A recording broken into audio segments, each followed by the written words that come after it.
More time recognizing that we're vastly and intimately interdependent with everything. I'm not just talking about other people, right? I'm talking about trees. I mean, seriously, right? They stop, I stop breathing, right? That's interdependent. So that's where we get to the big we. One planet living. Imagine that.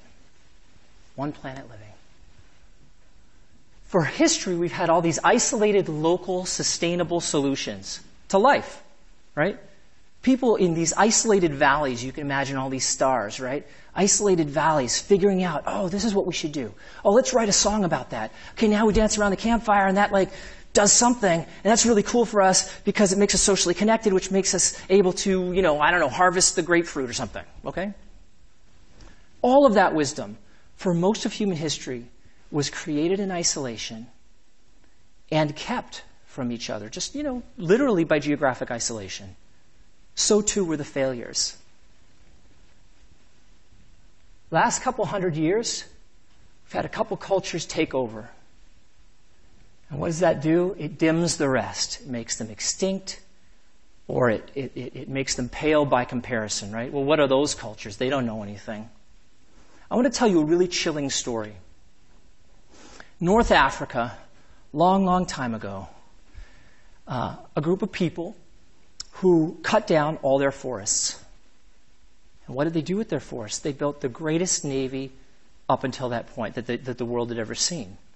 And then they took that navy and they went and conquered everybody who was smart enough not to cut down their trees. That's a very problematic set of rewards and costs or incentives. It basically means survival of the worst. If I'm the one who's cutting down the last truffula tree, I get to go be rich, right? By conquering the people who are wise enough not to. So let's make the mistake of saying, well, we got McDonald's all over the country. We must be pretty badass, right? I mean, we must have it down. We got this thing down. Because that's not necessarily true. But there is a really incredible opportunity here, which I'm going to represent. You like my graphic? That's a mountain. Okay. That's a mountain. From this cultural perspective, from the world of PhDs, from people being interested and curious, from global communication, from people traveling, we have an opportunity for the first time in human history to look out over those valleys and see all those experiments. What can we do now? We can start to see what's worked and what hasn't worked, right? We can. It's an incredible opportunity. It's historic. This is the opportunity and the privilege of now.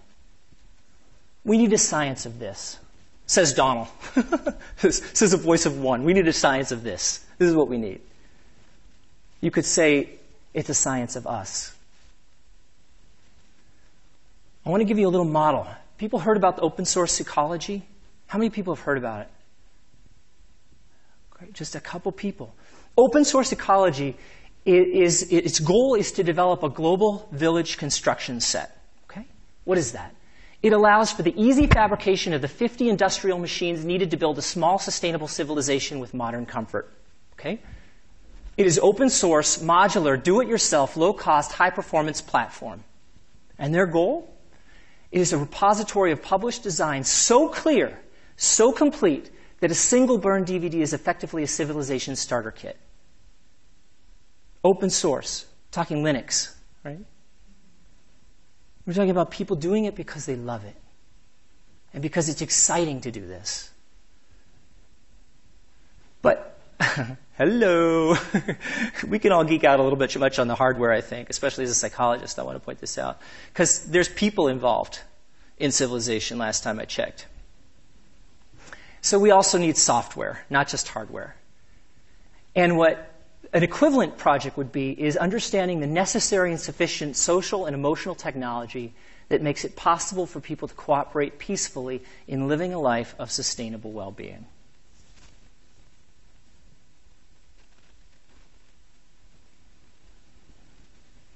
Okay. A model for the future needs not only new technology and a healthy ecology, but also people who are able to use these tools in a meaningful way. It needs people who have learned how to stay together even during conflicts, solving them in nonviolent and creative ways, and remaining committed to solidarity even in difficult times. Community knowledge is the foundation of social sustainability. And that brings us back to emotion regulation, connecting with ourselves and connecting with each other. So what I want to call this new science is open source life design.